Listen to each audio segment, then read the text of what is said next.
If you watch parenting videos or child development videos online, you've probably heard the phrase staying regulated or regulation or co-regulation or self-regulation a lot.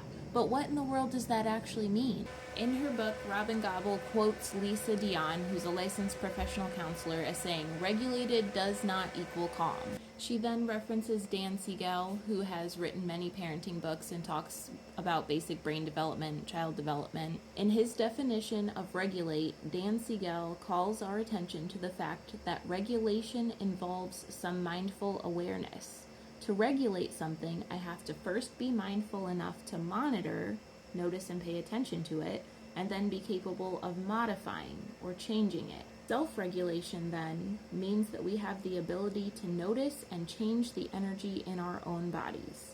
I notice I'm starting to get stressed out, so I take a break and go for a walk. Or let's be real, I eat some candy.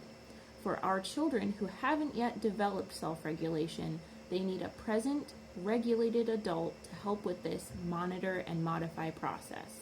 The adult notices that the child needs help and steps in to help the child modify the energy and arousal of their nervous system. You'll notice that none of these definitions includes feeling words. Regulated does not mean calm. Regulated doesn't mean happy. A person can be regulated and also be sad, mad, happy, and all sorts of other feelings. Can I still be angry while still being connected to myself, with the ability to shift the energy in my body if I want or need to? Absolutely. Marti Smith, in her book, says, regulating is a state of monitoring. It is not a state of being. If we look at the term regulated as it is frequently used, it seems to mean that a child is calm, as expected in many social situations. I want to emphasize that if a child is injured, the healthiest and most socially appropriate response would be to make a lot of noise, cry, or run around. As humans, we are designed to have a big range of emotions. Developmentally, younger children do not have the capacity to self-regulate. In regard to brain development, it isn't until a child is 4 or 5 years old that they can begin to practice self-regulation. It takes until age 10 before this skill is more dependably accessible. So staying regulated does not mean staying calm.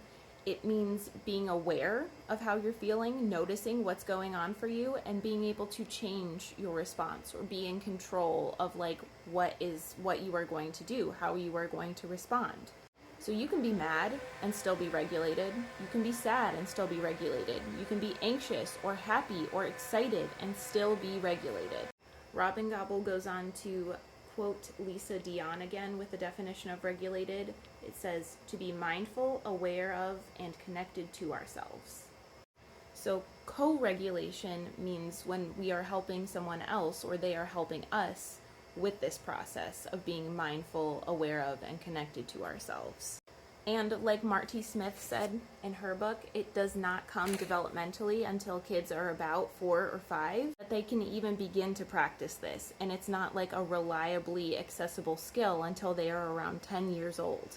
So that means until a child is roughly 10 years old, we are going to be co-regulating with them or helping them with this process of regulation.